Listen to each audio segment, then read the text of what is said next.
सभी को नमस्कार दोस्तों, स्वागत है आप सभी का हमारे YouTube चैनल देवघर क्लासेस में।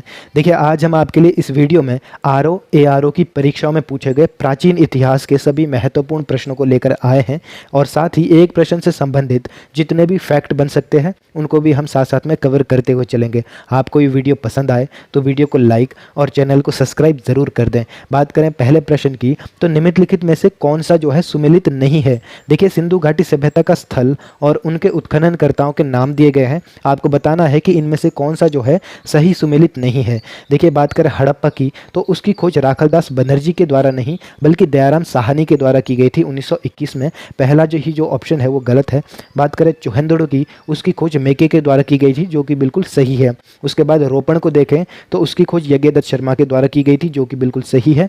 और लोथल की जो खोज है वो आर.एस. बिष्ट के द्वारा नहीं बल्कि आर.एस. राव के द्वारा की गई थी।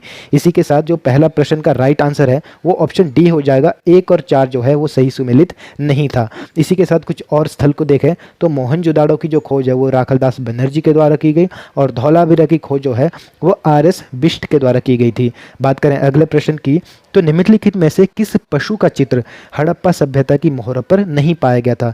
देखिए, आपको मैं बता दूं, हड़प्पा सभ्यता के विभिन्न स्थलों में लगभग 4000 से भी ज़्यादा मोहरें प्राप्त हुई थी और आमतौर पर जो मोहरें थी वो चौकोर शक्ल से सेल खड़ी से निर्मित है। इन मोहरों पर अनेक पशुओं के चित्र है परंतु किसी भी मोहर पर जो है घोड़े का चित्र नहीं है। इस प्रश्न का जो सही आंसर है वो ऑप्शन सी हो जाएगा। अगला प्रश्न है, सिंधु सभ्यता के पतन के संबंध में कौन सा एक प्रचलित मत है। देखिए, पहला जो ऑप्शन है बाढ़ और भूकंप जैसी प्राकृतिक आपदा, दूसरा ऑप्शन है नदी मार्ग परिवर्तन, तीसरा ऑप्शन है आर्यों का आगमन और चौथा ऑप्शन है उपयुक्त सभी। देखिए, इस प्रश्न का जो राइट आंसर उपयुक्त सभी हो जाएगा। और इसके अतिरिक्त जलवायु परिवर्तन, भूतात्विक परिवर्तन, विदेशी व्यापार में कमी आदि को भी जो है सिंधु सभ्यता के पतन का कारण माना जाता है। इस प्रश्न का जो राइट आंसर ऑप्शन डी हो जाएगा। अगले प्रश्न की बात करें तो हड़प्पा सभ्यता के संबंध में कौन सा कथन असत्य है। देखिए, असत्य आपको चुनना है। पहला ऑप्शन देखें तो हड़प्पा सभ्यता की लिपि भाव चित्रात्मक थी जिसे अभी तक पढ़ा नहीं जा चुका है। देखिए, जो है पहला ऑप्शन बिल्कुल सही है।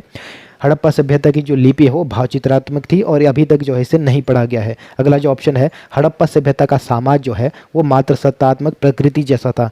ऑप्शन बी जो है वो भी एकदम सही है। अगला जो ऑप्शन है हड़प्पा सभ्यता के धार्मिक रीति रिवाजों में समानता विद्यमान थी। देखिए, ये जो ऑप्शन है वो बिल्कुल गलत है। इनमें जो है समानता विद्यमान नहीं थी बल्कि कई जो है इनमें विभिन्नताएं पाई जाती थी इनके समाज में। ठीक है, उसके बाद बात करें अगले ऑप्शन की, तो हड़प्पा वासी पुनर्जन्म में विश्वास रखते थे। ये भी जो है बिल्कुल सही है। इस प्रश्न का जो राइट आंसर ऑप्शन सी हो जाएगा। सी जो है वो असत्य कथन है। देखिए, अगला जो प्रश्न है आपसे पूछा गया है कि निम्नलिखित में से कौन सा जो है सही सुमेलित है। इस बार जो है सही सुमेलित आपको बताना है। आपसे पूछा गया है कि क्या दैमाबाद गोदावरी नदी के किनारे है, आलमगीरपुरम क्या यमुना नदी के किनारे है, सुल्का गैंडोर क्या दाशक नदी के किनारे है, मांडा क्या सिंधु नदी के किनारे है। देखिए, ये जो सभी स्थल है वो सिंधु घाटी सभ्यता के स्थल है। इसका जो राइट आंसर है वो ऑप्शन सी हो जाएगा। सुल्का गैंडोर जो है वो दाशक नदी के किनारे है और अन्य जो ऑप्शन है वो सभी जो है जैसे दैमाबाद ये प्रवरा नदी के किनारे है, आलमगीरपुरम ये आपका हिंडन नदी के किनारे है और जो मांडा है वो आपका चेनाब नदी के किनारे है। ये फैक्ट भी जो आपको याद रखने हैं। बात करें अगले प्रश्न की, तो हड़प्पा सभ्यता का जो प्रमुख स्थल है शार्तुलाई ये वर्तमान में किस देश में पाया जाता है। देखिए, हड़प्पा सभ्यता का जो विस्तार है वो भारत, पाकिस्तान, अफगानिस्तान देशों तक था और प्रमुख हड़प्पा स्थल है शार्तुलाई। वर्तमान में जो है ये अफगानिस्तान में स्थित है। इस प्रश्न का जो राइट आंसर है ऑप्शन बी हो जाएगा। देखिए, अगले प्रश्न की बात करें तो प्राचीन आर्यों के निवास स्थल सप्त सिंधु के क्षेत्र विस्तार में कौन सी नदी जो है शामिल नहीं थी। ठीक है, आपको मैं बता दूं इसके जो विस्तार में है कुल 7 नदियां शामिल थी। वो कौन कौन सी नदियां थी पहले उसको देख लेते हैं। पहला था आपका सिंधु, दूसरी थी विस्तता जिसको झेलम कहा जाता है, तीसरी थी आस्किनी जिसको अभी वर्तमान में चेनाब कहा जाता है, तीसरा था पुरुषणी जिसको वर्तमान में रावी कहा जाता है, चौथा था आपका विपाशा जिसको ब्यास कहा जाता है और छठी थी शुतुद्री जिसको शतलज कहा जाता है और सातवीं नदी थी सरस्वती। इस प्रश्न का जो राइट आंसर हो जाएगा ऑप्शन सी हो जाएगा। गोमल नदी जो है सप्त सिंधु क्षेत्र के विस्तार में शामिल नहीं थी और प्राचीन नदी जो गोमल है उसको वर्तमान में गोमती नदी से पहचाना जाता है। देखिए, अगले प्रश्न की बात करें तो आपको बताना है निम्नलिखित में से कौन सा सुमेलित है आपको चुनना है। जैन तीर्थकर और उनके प्रतीक चिन्हों में जो है आपका कौन सा सही है उसको चुनना है। देखिए, इस प्रश्न का जो राइट आंसर है ऑप्शन सी हो जाएगा। पार्श्वनाथ का जो प्रतीक चिन्ह था वो सर्प था। इसी के साथ जो अन्य ऑप्शन है अगर उनकी बात भी करें तो नेमिनाथ का प्रतीक चिन्ह था शंख, और अजितनाथ का प्रतीक चिन्ह था हाथी, मल्लीनाथ का प्रतीक चिन्ह था कलश, और ऋषभदेव का प्रतीक चिन्ह था बैल, और महावीर स्वामी का प्रतीक चिन्ह जो था वो था सिंह। ठीक है, देखिए अगला प्रश्न है बौद्ध दर्शन के अनुसार कौन सा कथन सत्य है। सत्य कथन आपको चुनना है। पहला कथन आपको दिया गया है कि बौद्ध आत्मा की सत्ता को स्वीकार करते हैं। दूसरा कथन है बौद्ध पुनर्जन्म के सिद्धांत को नहीं मानते हैं। देखिए इस प्रश्न का जो राइट आंसर है वो ऑप्शन डी हो जाएगा।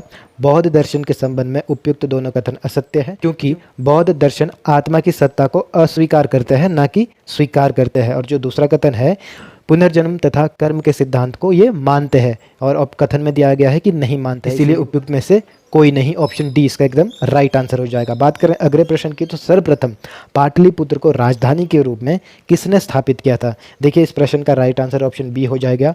उदयन ने जो है सर्वप्रथम पाटलिपुत्र को राजधानी के रूप में स्थापित किया था। जो उदयन है हर्यक वंश के शासक थे उदयन, इन्होंने पाटलिपुत्र की स्थापना कर सर्वप्रथम मगध साम्राज्य की राजधानी को राजगृह से पाटलिपुत्र इन्होंने स्थानांतरित किया था।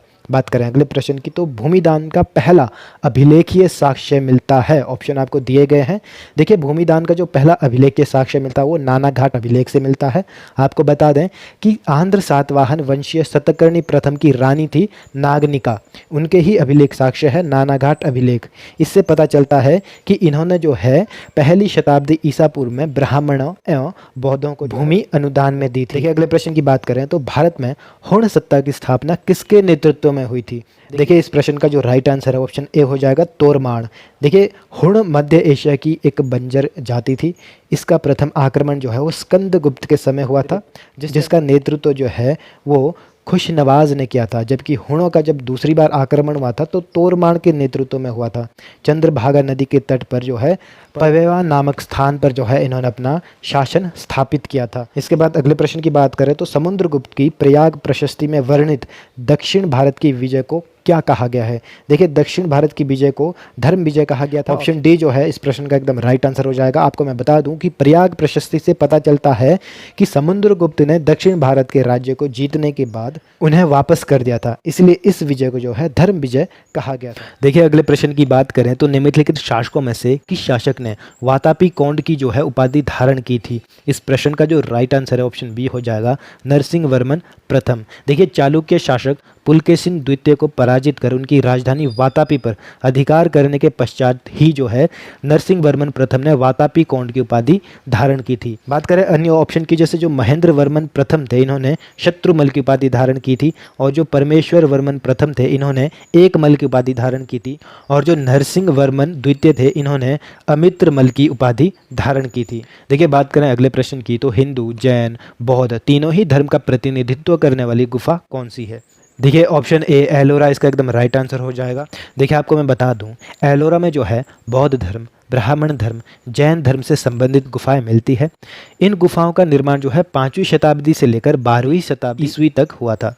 एलोरा गुफा में जो है कुल 34 गुफाएं हैं, जिसमें गुफा संख्या 1 से 12 तक बुद्ध से संबंधित है, 13 से 29 तक हिंदुओं से संबंधित है, और 30 से 34 तक की जो गुफाएं हैं वो जैन धर्म से संबंधित है। देखिए एक प्रश्न से संबंधित जो है आपको इतनी सारी जानकारियां प्राप्त होती है। अगर आपको ये वीडियो पसंद आए तो वीडियो को लाइक और चैनल को सब्सक्राइब ज़रूर करें। ठीक है, आज की वीडियो में बस इतना ही। धन्यवाद।